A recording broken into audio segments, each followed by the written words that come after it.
if you want to share, we love it. We like these stories. I mean, at the end of the day, as much as you care about the player experience, you still have to make money. So there's this balance, and that's where that's where we were kind of talking about at the beginning. Like, I love building games. I love sitting on an airplane and seeing someone play Yahtzee. But at the same time, I got to build a business. And so I love giving reps, as you can see. For the folks listening, you got to not just This is no bullshit gaming podcast, 2.5 Gamers. Sharing actionable insights, dropping knowledge from our day-to-day user acquisition, game design, and ad monetization jobs. We are definitely not discussing the latest industry news, but having so much fun. Let's not forget this is a 4 a.m. conference discussion vibe, so let's not take it too seriously. Oh, it's great. All right. Hello, everybody. This is a special episode. I think this is like a 10th special episode in a row. No, it's very special for two reasons, because we have a lovely guest, but also look at what Remo, Jakub, our resident game designer, has managed to do. Fuck me, yes. He, after 2.5 years of having a podcast, has finally gotten a boom arm. All right. I didn't notice that, because your volume is quite low. So please speak up. It's pretty magnificent. I think it's like covering half his face too. Yeah, for those who want to see the cover story, join our Slack. I will post it there because I have fucking 20 centimeters thick table, so I need to weld the thing to it. I'll show you. Oh my god. Okay, but Remo's just lucky to be based in a place where people actually still know how to weld. Yeah, well, that's I don't true. know how to weld. By the way, I'm not sure if you see it, but I also have a quite special T-shirt. Is that our new T-shirt? It's our new T-shirt, yes. That looks so good. It's our new T-shirt, and there is a unicorn in the pocket. Yes, that's true. Sorry, Eric, I stole your thunder. Yeah, I know. Our very special guest. Our very special guest, yeah. I feel like that's my payment for being on here. Get a free T-shirt with the weird unicorn. Oh, that's true, actually. Yeah, if you send me your size, then I can bring it to you. Done. Oh well, you know what? You should just introduce yourself, Eric. That's probably the best way. Yeah, that's probably the best, because we have an OG in gaming industry joining our podcast, Eric. Yeah, I'm too modest. Peter was on. like a mini clip when he was interviewing me at the Pocket Gamer, kept like blowing smoke up my ass. I was like, oh, this is so uncomfortable. Blow some out now. I'm definitely mobile OG, which makes me feel really old. Been in mobile since 2011. So founded Scopely. My role at Scopely was basically everything. So I built the entire publishing business. I was the first product manager on Dice with Buddies, which became Topsy, which then became Monopoly Go. That same team hired basically all the folks that are running the company today, which is kind of cool. I think some of the topics you guys want to talk about, like potentially, like metrics, IP, did all of it. Yeah. Like their live ops engine, Nice. everything. Also helped build Max, which became part of AppLovin. That was me and Jim Payne and a few folks sitting together and like seeing what all the bad shit that was going with ad tech. Deciding to lots of good stories there. I didn't want to run it, and then I started Embrace, which is basically a tool set that helps engineers manage the complexity of mobile, like ANRs. Felix was mentioning that to me.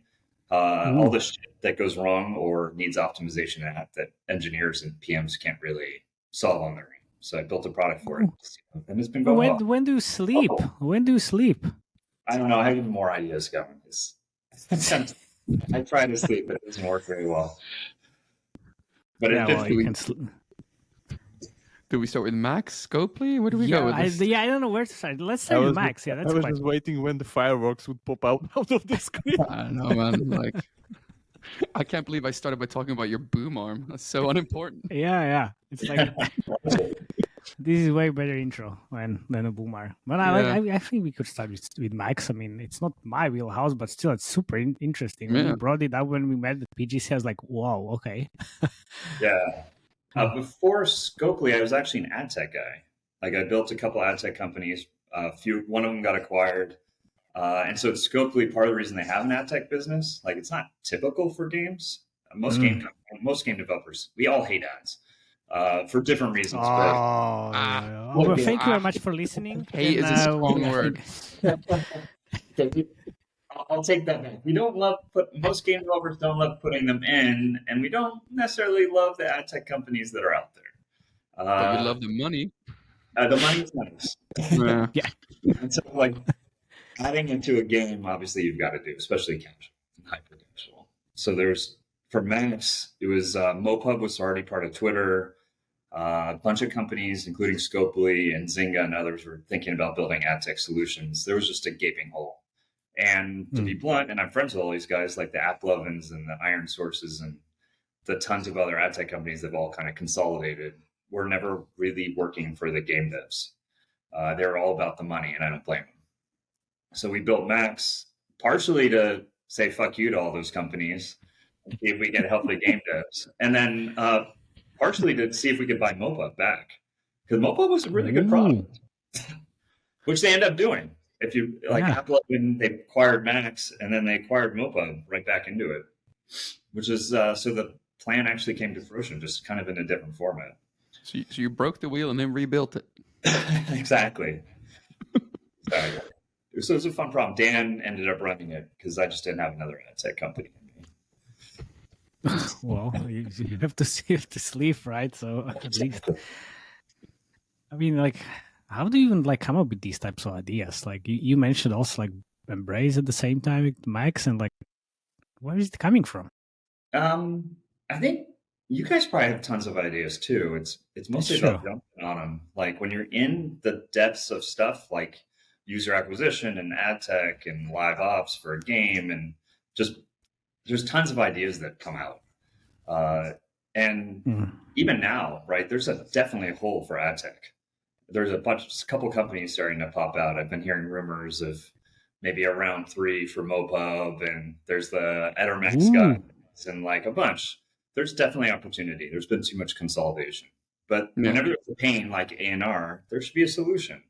Or like when there's like inequity around financing, for instance, I'm just randomly ripping right now, right? There's been a bunch of VCs that have gone back into the games world because they see that there's opportunity, mostly because game devs didn't have any money to raise, and now they can get a big chunk of these companies.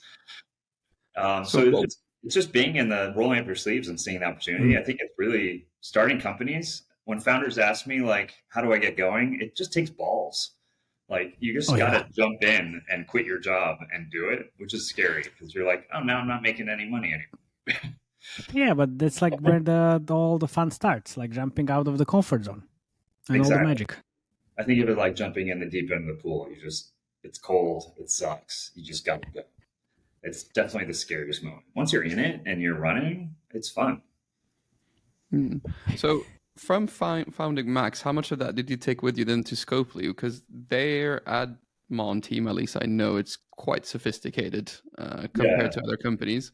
How much of that was just built from what you remembered from Max, or even maybe some of it was built with that technology? Max came from Scopely. I actually wrote a business plan at Scopely to build out an ad tech, and we just didn't want to do it. We didn't have it.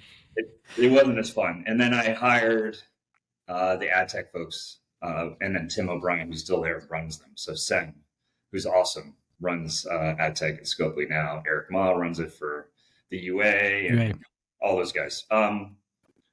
So Sen's definitely been involved, but no, the stuff that he's trying to figure out is the fun of running ad tech within a large games company. Okay. I don't know if that answers your question. Okay, fair. Should we start with maybe the Scopely story? Maybe you can just give us 3 to 5 minutes on how you guys got started. The first breakout success. We can listen to this for the whole. Yeah, but the first breakout success. What kind of the principles? Yeah. I don't know where you want me to start. Start from the beginning. The core of it. All the stories like, oh, we just built the business from our garage and whatever else, all these like fun stuff. Maybe a little bit. The first, once in a while, when it sold last year, we were all posting pictures. It was definitely like a closet with a big house. We would interview people, and it'd be like we're coming into a room with a couch. I don't think casting couch. Okay, interesting. Okay. And it was in a casting office. It was LA. So no comments. Yes, of course. That's a lot of stories for another day. We started at the heart because in 2010, so most of the big game companies today either had started or were web and Facebook like Canvas back then. Yep. Which most of the audience probably doesn't remember, so I won't get into Facebook. Yeah, Canvas. I brought a few Facebook Canvas games to mobile, which was a long time ago. 2011, that's the year of Candy Crush and Clash of Clans. Right. Yeah.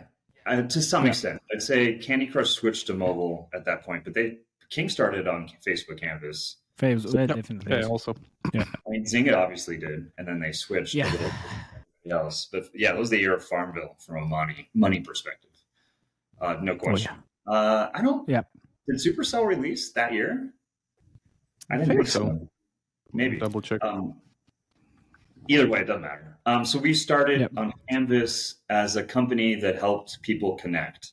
We felt like Facebook was really shitty at creating conversation, so we were seeing all these people chat about all these games on Facebook, on the social news feed and forums and all over the place. And they weren't able to do it in the games because the games were not, I mean, Farmville is a pretty shitty game. It was just really good at monetization and social virality. But from like a beauty and everything, it sucked. Great game. Like obviously successful. Wise, I think we'd all build Farmville. But it wasn't great for connectivity. Facebook continues to be poor at it. That's why they've tried Facebook Messenger and WhatsApp. So Scopely started there. I think fast forwarding, we did really well on Facebook Canvas. So did all these other companies. Facebook was great for grabbing users, kind of the theory of mobile, really good at cheap acquisition, pretty good monetization, really good for ad tech. I mean, Amplifier and a bunch of those came out of Facebook Canvas as well, which became the ad tech for Unity. To go really far back, and then mid 2011 is when most of the companies started shifting because Facebook killed parse, shifted their APIs, and it became really not a great place to be. Like they're a really shitty partner to developers over the years, and I don't mind saying that. They buy a company like Parse, which invested in Brace because it was a great product, and then they kill it, and what are developers supposed to do? All of a sudden you're left scrambling. So late 2011, we shifted to mobile and started with Dice with Buddies. That's the really long story, very short. There's a lot of caveats to that, but yeah. By the way, sorry for the correction, both Candy Crush, Clash of Clans are 2012, not 11. Yeah. Oh, remember because what a difference. Probably for you guys, I remember because I think in terms of like user acquisition moments, because at that time especially, but it's still true today, we were always trying to find ways to get users, as many as possible, cheaply, all the time. And so we were looking at like, I was always watching Clash of Clans because they were just killing at grabbing users. But I love talking like Gree and DNA and all those, which would just buy users, like all of them for a period of time. Where did they go? It's all fraud back then, wasn't it? Like a lot of fraud, right? Maybe on Facebook. Maybe on Facebook, not that much. There's a little bit of it today too. A little bit, yeah. I even on big UA channels like Google, for example, it's just nobody talks about it that much. How much fraud do you think there is on Google? Would you say? Well, on display network, quite a lot. Also, if you run mobile app install campaigns, well, the CPI campaigns, you get absolutely shitty traffic, and you are optimizing for installs, not first opens as an event, and that's just like you can see you buy 100 users and 30 of those don't even open the app. It's absolutely terrible. And now it's hard to you can't call them out on it. There's no policing, but I think most of those are users, and they're trying to get you to pay. It's a game. Like the arbitration around first user install and open is still rampant. It's so opaque, especially iOS, because Apple doesn't help. They just make it, it's like a black box, install and then open. Yeah, well, but it's the same. It is good opportunity for company if you can figure it out. Can you talk us through like the first success at Scopely when you guys were like, this is something different we have, and what the kind of winning formulas were to get there? Yeah, I think we weren't that smart about it back then because we didn't understand our That's the best story. abilities. Dice with Buddies was definitely our first win. And then for everybody listening, like we had a bunch of games that didn't work after that. It's hard to get your second winner. Dice with Buddies, which became Yahtzee. Dice with Buddies is still out there, I think, and they're both either top 100 or top 200 games, depending on both of them, and it's the same game. We figured it out, I think, primarily because I was an ad tech monetization guy, and my co-founder, Walter, one of them, was really good at social and virality. And if you think about what games and live ops is, it's how do you get users and how do you monetize them and what are the mechanics? And so we were really good at those. We just didn't know what we were doing when it came to games. So Dice with Buddies, we kind of we bought the game. It was really small, and we blew it up like overnight in a good way. Like I sat there and we figured out the monetization and I figured out the ad. What were the 3 things that you did that you like, you know, on the monetization side that like, shit, this killed it? It's a good question. More spend depth. It's a great question. I think I'll give you a couple. I'll give you 2. Okay. One, it's a theme that I think about for any game, but even for like when I help other non-games apps, there's like a core loop, and Yahtzee is super easy to think about for any game. Like it's a turn-based asynchronous game. So you take a turn, the other person gets a push notification, they take a turn, you get a push notification back. The goal then is how to make that fast as possible and as often as possible. And I think a lot of game devs lose track of the loop that's core to the game. They start building all these ancillary features that actually detract from it, and then their KPIs actually wither away.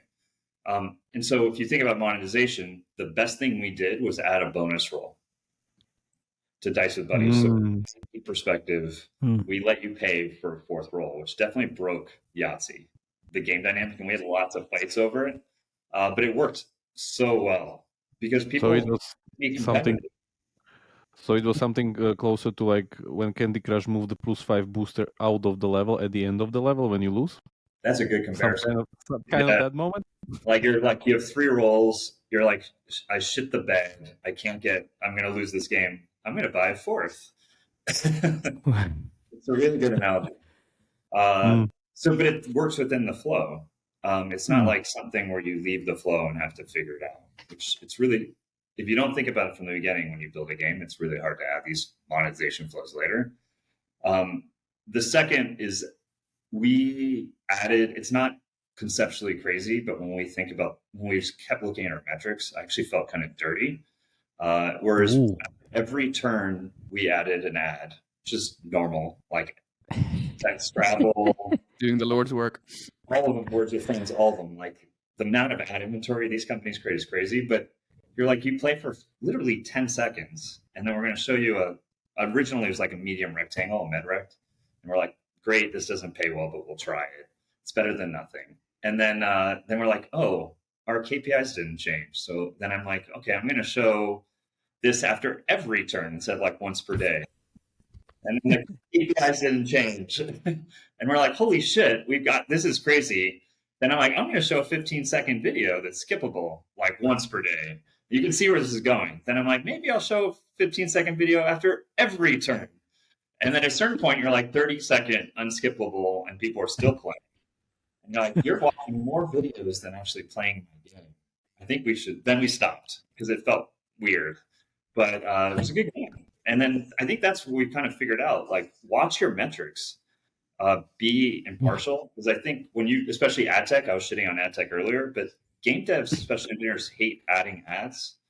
But just look at the metrics. If it doesn't affect your metrics and it works within the loop, no one's leaving. As long as the sound bite. That's the sound bite for the episode right there, Matej. Right there. Yeah, that's great.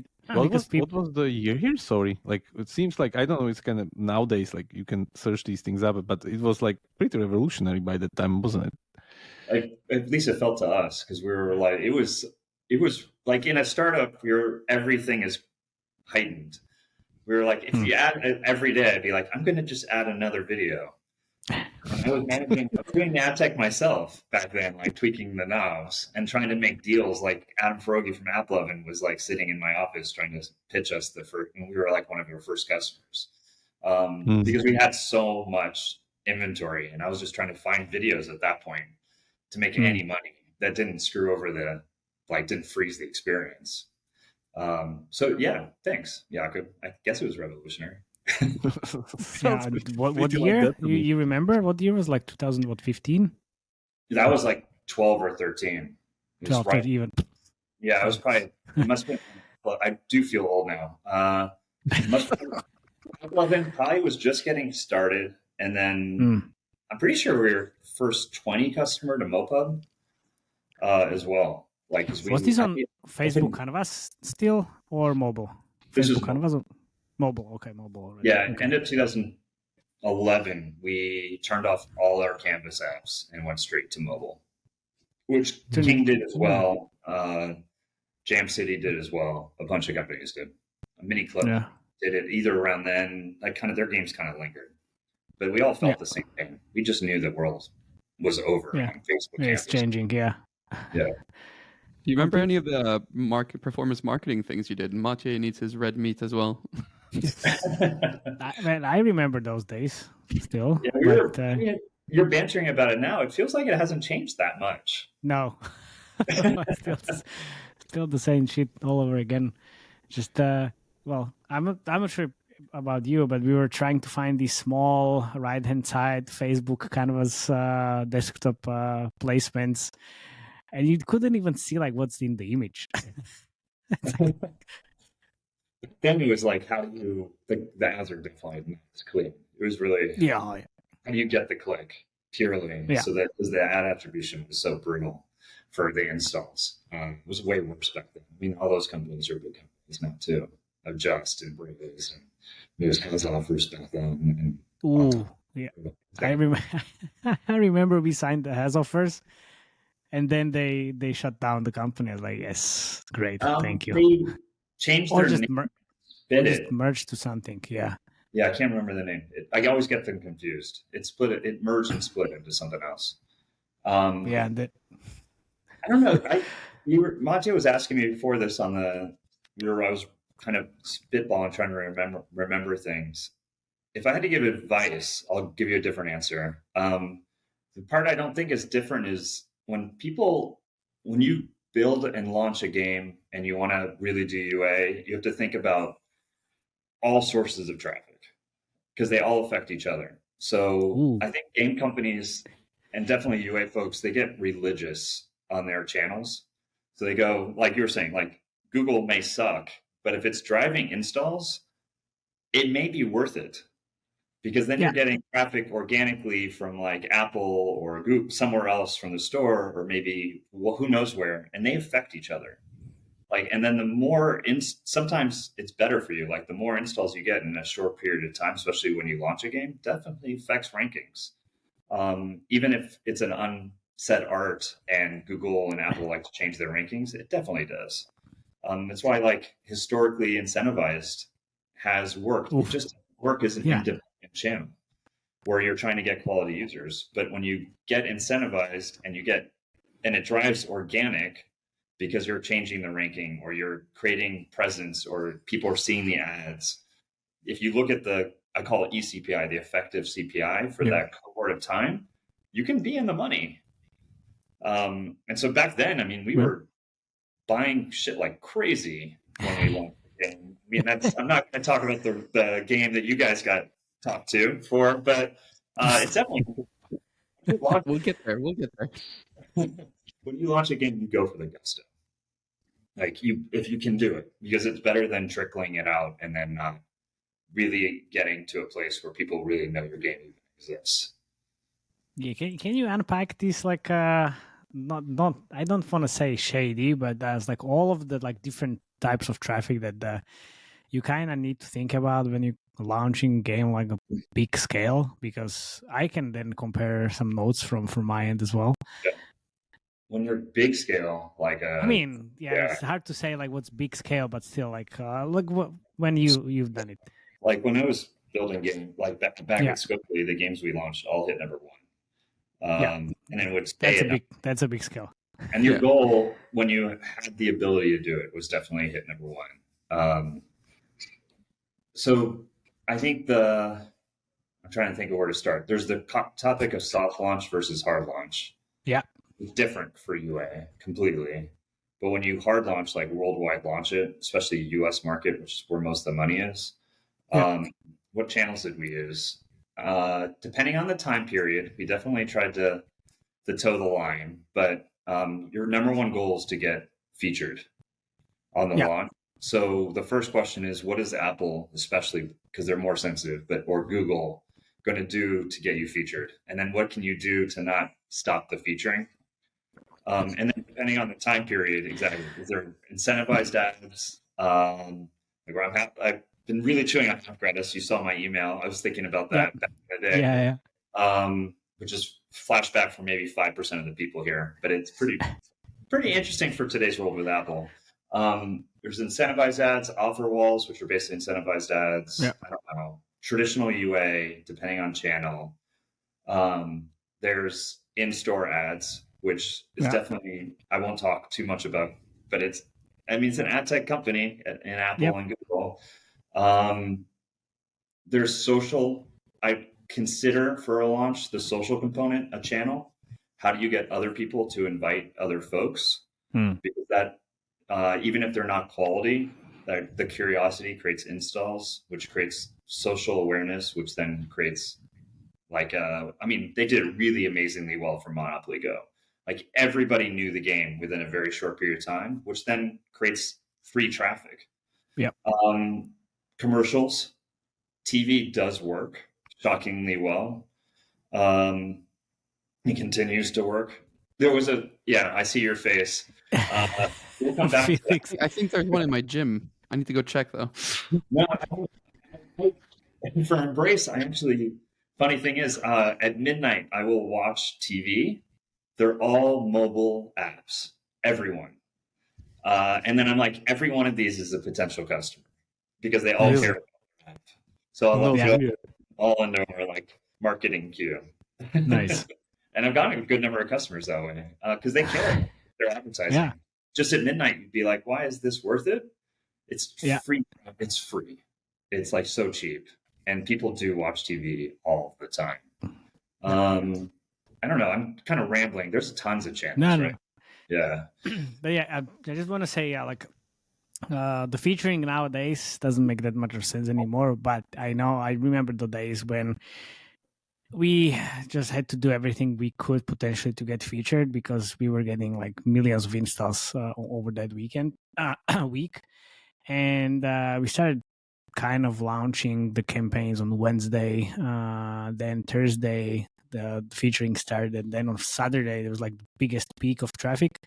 So we were just trying to get as many installs as possible during that first ramp up period. And then since that Saturday, we just had to keep the featuring on for whatever it takes. It's we couldn't just no, we have a bug. Fuck it. Let's not release anything. Let's keep it running. Let's try to figure it somehow, because that was in that week or 2 weeks afterwards, even we made so much money, and it was just it was crazy. It was worth it.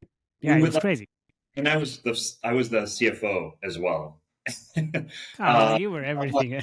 Both sides, and I'm we're 3 hours in. We watch the clock, see the traffic, and we'd be like, "Do we want to turn this off?" No, and we just keep spending. Yeah, exactly. And as long as the line was going this way, you're let's keep riding. It was fun. Yeah. It's better to spend then if the line is like this, and you're getting, and you have the metrics, and you get your game, so it's going to be profitable eventually. Then taking that same money and spending it 2 months later, where you're not going to get bang for the buck. You might as well just go for it. Again, you go for it. Yeah, you create all the synergy and all the everything at that like week, and you just don't pause the first campaigns until they're just as bad as you would like to kill them. I figure front page featuring still works. I think there's so many features that probably most of them are worthless. Yes, but then you scroll the store, and it's just like 15 banners. Yeah. There was like 5 of them like a few years ago.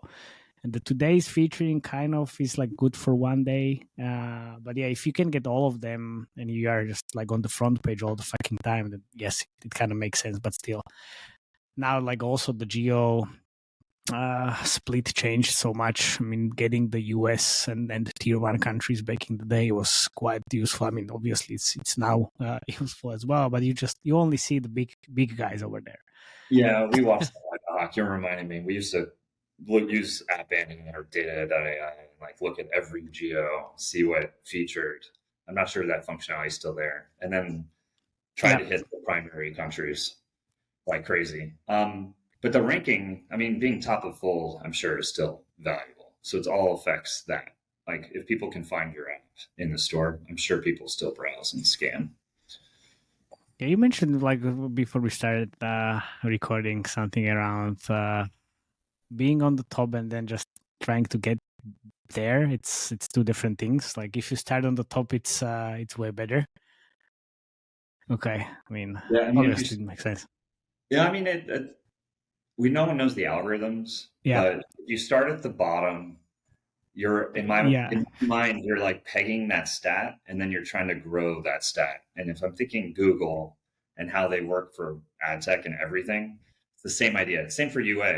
Like, here's a good example. Felix, you're asking for a hack. Once upon a time when Facebook opened up as an example of this, Facebook opened up their ability to buy UA, which now I'm really dating myself. You would run so many campaigns because at the beginning, like the first period of time for the campaign was it would do whatever it wanted because it was trying to figure out how you performed. Learning, yeah. So in some ways, yeah. So as long as you're in that learning algorithm and you start really high, you're like pegging the learning algorithm to think you're better than you are. And so we would like put our best ads forward, spend a lot at the beginning, do all this stuff to game the learning algorithm, and we learned that it actually worked. Like then you're better off than we tested it than like doing a worse ad or normal ad, spending over time, and then the learning algorithm would be like, this guy's not spending a lot, the ads perform on average, why would we prioritize them? The same idea for ranking in my mind. Like start is put your best foot forward because it's easier to start there and then just stay up there as opposed to slowly dwindle. But even slowly dwindling is better than starting at the bottom. No one's aware of you. No one will find you naturally, and then trying to grow it. It's really hard. I think when people like launch silently and then they're in the store, they're fucked up rankings right off the bat. Yeah, but like not every company has huge budgets, so now it's more about like steady growth, step by step increasing the budget. Of course, if you have a lot of money in your bank account and you have good KPIs from soft launch, you can kind of justify the spend or high spend. Then it's easier. Of course, I think you can still do it. I mean, the hyper casual guys do it, right? Like they may have money, but they're not talking like AAA title money. And they do it repeatedly, and then they peg it, and then obviously the game over time drops in the rankings because that's the type of game it is. Like it has no retention, but they make it does really well. That's true. Yeah, but also, not really anymore. Yeah, I mean, if you look at the charts, there's still some hyper casual games out there. Some, yeah. No, of course. But they shouldn't be. Like they pop in, they pick their moments, then they die. Yeah, But if you can when they start at the top, right, they make all their money within that period of time. It's okay to drop off the charts. Yeah, they still staying afterwards. But I think you can do it. You just have to be really strategic. Like, don't do it around like American holidays. like every American holiday is a moneymaker. That's why everybody changes the icons. So like Valentine's Day is coming. Oh my God. mostly worldwide, but like everybody's probably already changing their icon to red with a heart and changing their text and putting a live ops feature out. Like, don't compete with that. Find a moment. Did you actually find this like useful, changing the icons and everything? Oh my God, okay. Oh yeah. Jesus. Getting featured to get featured, yes. No, I don't know if it's true today, but I think about like if my grandma had an iPhone, what would she do? She never uninstalls an app. She just stops using it. Mm-hmm. So when you change the icon, they're like, what the hell is this thing? And then they open it again. So it 100% helped us and triggered things. I've seen it work for other companies as well, where you change the icon and you reactivate dormant users. Is it me, or does it sound like it was a lot easier back then? You tell me. You guys are doing it day to day. It's easy for me to tell war stories. I mean, it's not gonna get any easier, but it was, I think, less competition, less advanced, everything. You know, I remember the days when we were just like had hundreds of campaigns in different like narrow segments of users, like 18 to 24, 24 or 25 to 34, all of these like female versus male. You just run 1, 2, 3, 4, 5 campaigns tops, and then that's it basically. I met the flashlight app guy at my first conference in Casual Connects, and he was on a panel, and he was earning anywhere between like 300 to 600K a month in ads. And he was getting questions. And he's like, I don't know, man. I just released a flashlight app before the iPhone. I don't really do anything else. That's his answer on a question on a panel. I haven't talked to him, a friend of mine. I think he likes me, being a founder. But he was an engineer at Scopely, and he released a sleep app. Like I think it's still there. Rain, same thing.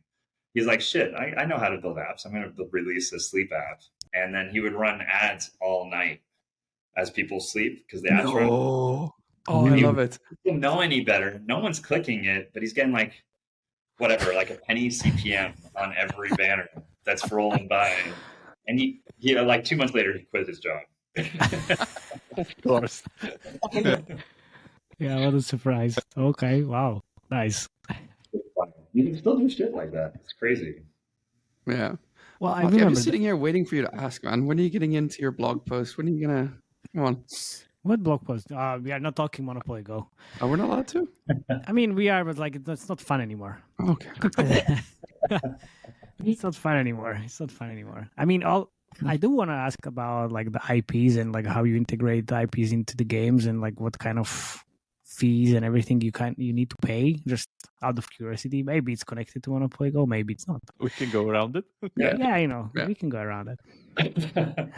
Well, what do you want to ask? How can I start?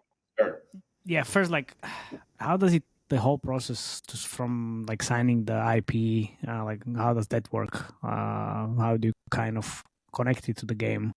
And I've kept in touch with a bunch of folks, like the different Walking Dead folks, because we all released the game at the same time. I don't think it's changed that much. I think the IP holders have gotten smarter. No offense to them. Like it just get mobile, just like any of us. And then over time, they started realizing that mobile was probably where all the money was to be made. Yeah. As opposed to other channels. I think the biggest thing that I learned, I mean, what did I sign? I signed Wheel of Fortune. That was my first big IP, which is still a big game today at Scopely. And then we signed a bunch of other IP mini games that I killed along the way, which I'm not allowed to talk about. And then Walking Dead, and then a bunch of others. Can you walk us through the process, or Yeah, the biggest thing is it's not hard to find the person who owns it, like the person who in the company, like Sony or Hasbro or Mattel. You have to do both, or like Disney, obviously, in those. Finding the person, the goal is to figure out how they're wired. Like near term, I think of it as near term, midterm, long term incentives. So near term, there's always a component that's an upfront. Like, can you make the money today? Because they don't know if the game's going to go anywhere. Mm. And sometimes, and maybe I shouldn't be saying this, sometimes they're commissioned on it or bonused on the amount of money they make that year. Yeah. You can figure that out. And sometimes you can just ask them. You can get the real better, but that requires money, which a lot of game devs have. The midterm is like, how do you make the money? And this is where all the terms come in, like netting things out, all of that, making sure that you have agreement on content. So there's really three things. It's how do they get paid? Like, it's not purely a rev share. If this is where you want me to go, I'm happy to. No. But it's not purely a rev share. It's like, is it net of marketing costs, development? What do you do during soft launch? Like, what else? Is it net or is it just gross? Meaning, like, if it's 30% rev share on $100 that comes in, are they just making $30? Generally, things get netted out. And in fact, early on, I had no idea what I was doing, and I would net everything out. And then eventually, this is where the long term comes in. We would renegotiate the deals because they weren't making any money. And then we'd never sign another IP. And so long term, you're trying to figure out what the game dynamic is going to be, which, to be honest, you have no idea. Yeah. Like, you don't even know if the game's going to launch. So you just pitch the hell out of it. Like, my friends that do the best on IP, like, pitch crazy things. At the end of the day, once the game launches, you're probably going to renegotiate it anyway if it's successful, because they're going to ask you for more. You're going to want more. You just don't know shit, and you don't know what your KPIs are until you launch it, and you're negotiating this all so early. The only caveat I'll have is some people try to get a game and then negotiate the IP and layer it on. I can't think of a single game that ever was successful doing that approach. You can think of a lot of game companies that probably just pissed off a lot of people listening, but no worry, we do it every week. The point of IP is user acquisition, getting organics, getting featured or ranked or whatever, putting a commercial out and they see Wheel of Fortune, they're going to download it, or and live ops. That's it. Everything else you negotiate, that doesn't really matter. Live ops is because it gives you content. Like Walking Dead is beautiful. Like, you don't have to build anything. You just continue to use the comics or the TV show to play an IP you had and just keep releasing content. I mean, Star Trek, my own game I'm addicted to, they're still releasing content, whatever, like 6 or 7 years in. There's so much content. The hard thing is the approvals. So when the other piece, I'm rambling a bit. I see you guys nodding. Yeah. Make sure you get the hardest part to negotiate once you figure out the money terms is the approvals. Like, can you use Spain and DS? I had to get Sajak and Vanna White separately. We didn't know that when we signed Wheel of Fortune. I know the Star Trek guys that weren't Scopely had to negotiate for like Shatner, which is Kirk, and those guys separately. And then you're just losing money. If you don't have Vanna White and you don't have like Captain Kirk, the game's gonna fucking suck. But you gotta get it. But what is can you say, like, what's the standard, I don't know, like, deal? Like, okay, we need to pay 20%, 30% of revenues, or like how? Just I don't know the current deal structures. Okay. I've been in it. I'm sure it's like for a AAA IP, I'm sure you're talking a large amount of money up front. Okay. I'd be able to recoup it as the game progresses. Like, sometimes recouping means, like, if you paid $100,000 up front, which was very little back in the day. So you probably look at $1 million or more millions today. You either pay it up front and you never get it back, or once you release the game and start making money, sometimes you can kind of earn it down, or at least a percentage of it. Yep. Another caveat for people listening. And then the rev share depends on what you're netting out.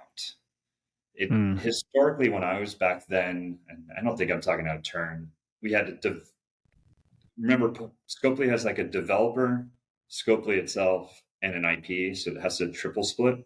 So you're probably looking, we were generally in the 20 to 30% range went to the IP holder. The other one, Scopely and the game developer didn't split as nicely because there's like, it takes years to build a AAA game. So you're paying them basically to release the game. So the rev share would be all over the place. Yeah, it's wild. That's wild calculation. Okay. And then we built in like lots of hooks for the developer side. Like the game does really well. We buy the company, for instance. You have a right of first refusal. It changes the entire negotiation. But okay. wow. But I mean, there's no sounds like fun. I'd say there's definitely typical. And if you're going to Hasbro, you're going to get the typical. If you're going to other folks that have something people recognize with enough content, you can probably ask them to be honest up front if they trust you and believe that you're actually going to make a real game. And then you can kind of figure it out with them. So it gets easier to negotiate harder if you've had a couple of successes under your belt, I guess, then. I think it's easier if you have successes and harder if it's your first.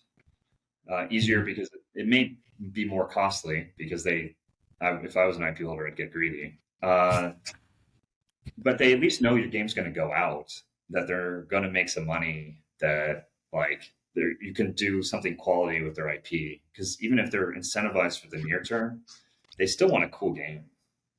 Like the Hasbro guys love Scopely right now. Oh, I can imagine. Of course. I can imagine. Not because of the rev necessarily, but it's just like it's fun to be part of a cool game that people are thinking about. Yeah, everybody's talking about Monopoly Go, so exactly the whole IP as well attached to it.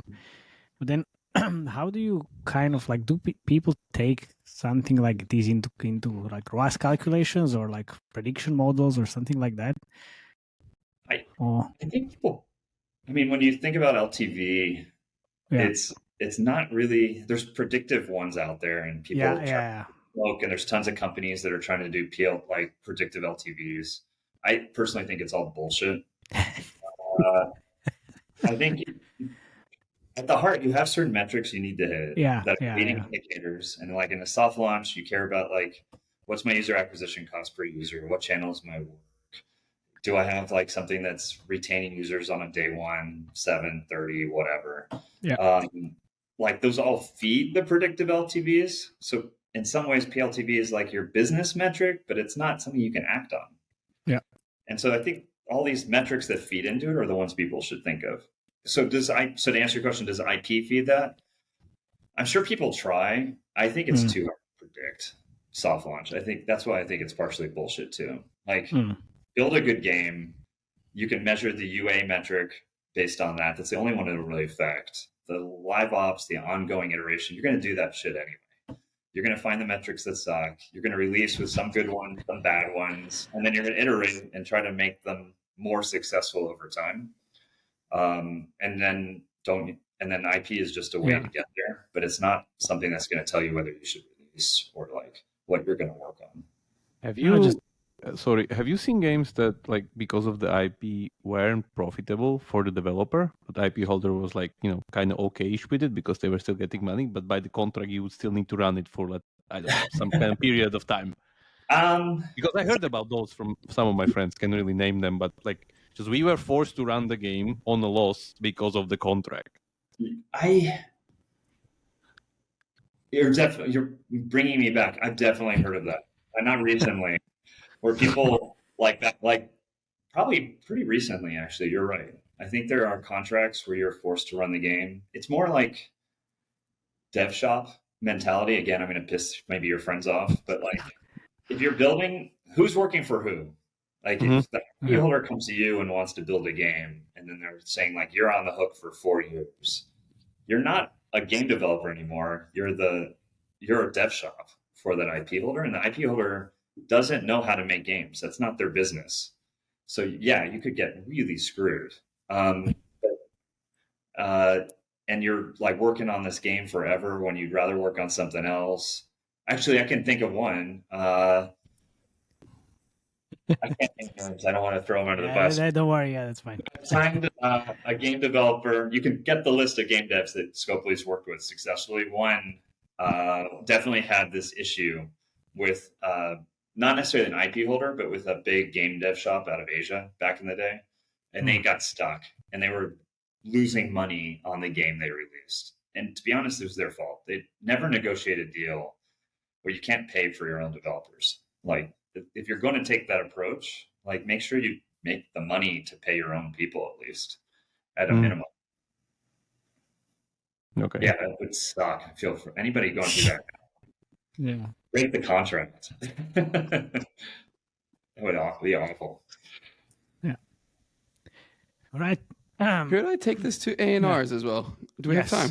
Yeah. Of course. Yeah. That's what I wanted to ask as well. Eric, I was actually looking at your website earlier for Embrace, and you have an ANR product. And I just wanted to give you a real-world example that happened to me, what is it now, 5 weeks ago. Bring it up. Tell me like what you think would be in the best course of action and what you think would be doing better. So one of my clients is a top 20 global publisher for ads. So basically they're 95% driven on ad revenue, 95% driven on ad revenue. They show millions and millions of ads every day. For some reason, one day ANRs on the largest title just started spiking. It went from below threshold and it went up to almost 4% and slowly, gradually over like 7 days. And then suddenly it just really went up. And to find out the culprit, we had to start turning off networks one by one until we found it. And it turned out the culprit was, in the end, Google that had started rolling out a new ad format on banners. You should always start with Google. Do you remember manual? No, you can't, because it's the biggest revenue driver. You go Google last always, because if it's 40% or 50% of your revenues, you really pray that is not the one that is you have to switch off, right? Okay. Where's the question? Yeah, the question is the question there is is there a better way? Yes. I mean, when you go to this is what I'm going to assume they're doing. By the way, Apple probably does this shit as well. They just never give you any information. But they're definitely tracking stuff, and you can kind of see pieces of it coming out in their APIs. But Google has the Google Play Console, which gives you the rankings for those folks here, right? There's like Crash, ANR, and a bunch of others. There's the orange line where they change the color once in a while. So when you listen to this, it may be a different color, but you want to stay on the right side of that line. And so for ANRs, if you're on the wrong side, I haven't heard of anybody really. You can get your hand slapped. You could potentially get your app pulled. I haven't heard that happen, but what they do threaten is the ranking, which for a top 20 company for a big game is a big deal. Like every penny counts, especially free users. The console doesn't help, which I'm sure they went to first. That's why I started there. Gives you a bunch of ANRs. For those who don't know, it's a concept in engineering called app not responsive or application non-responsive. There's different, people say different terms, but ANR, application non or not responsive. It's when your app freezes to the user. And what Google does is it tracks the main thread. Ad providers are often using the thread when they shouldn't be, or using it incorrectly. But sometimes even when they take over, they have to, like for a video or an interstitial. And then Google will track it generally when a user, after a certain number of seconds, like 5 to 10, and the user gets prompted.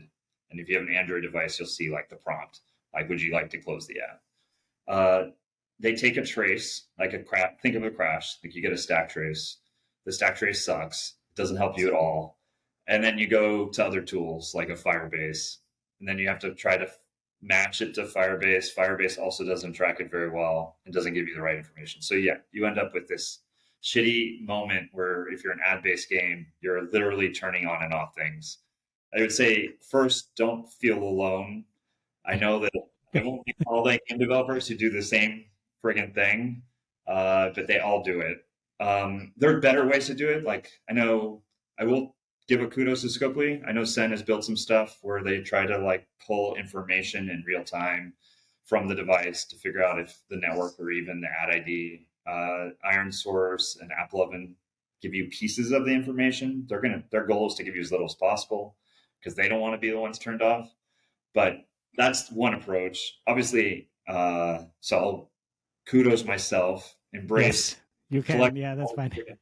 Like the goal of Embrace is collect everything because no one was collecting it, and then index it by user. So like if you have a frozen startup or bad ad, you can just look it up and see what happened.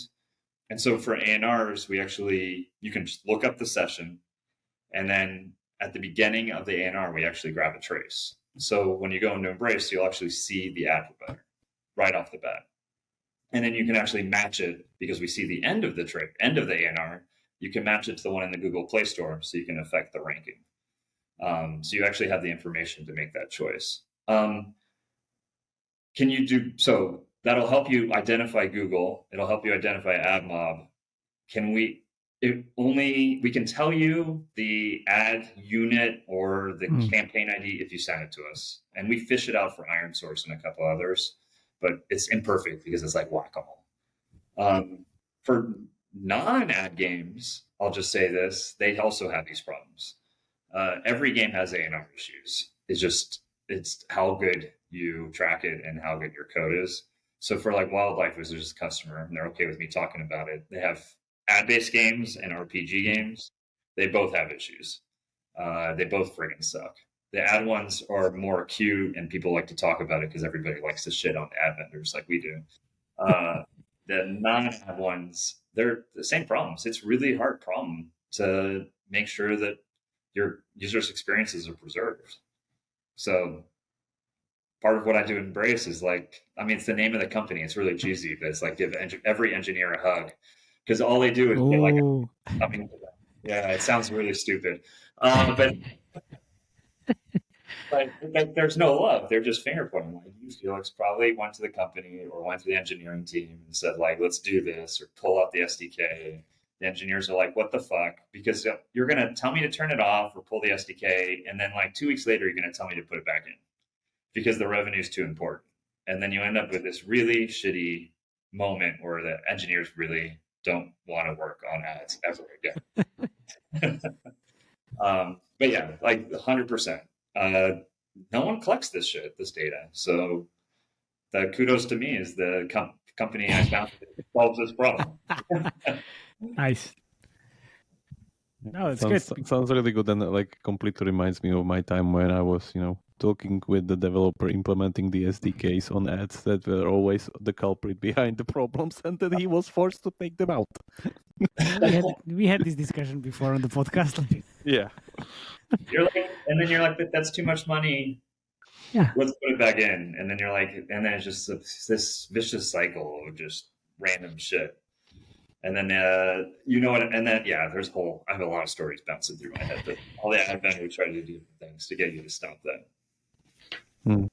Ooh, maybe we can wrap it up with one of those stories if you want. And then we'll wrap it up. Yeah. If you want to share, we love it. We like these stories.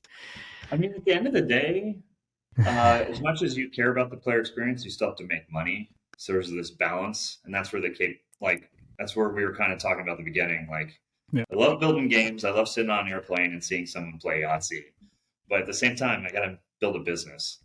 And so I love giving reps, as you can see. For the folks listening, you got to not just choose the experience, you got to look at the KPIs. So for ad vendors, sometimes they pay so much that you kind of have to take the issues. Not ANRs, I think that's too egregious because then you affect Google. But like, if the ad freezes and then person leaves and it doesn't turn into an ANR and then they come right back because they were going to leave anyway, maybe fuck it. So don't let your engineers think that way because they'll never do that. But your ad monetization, your PMs definitely should. Ad vendors back in the day, I'm sure they do it now. They'll pay you to put the SDK in, just for everybody here. Like early on, we would get paid from, I won't name the vendors, but like $1 million early on.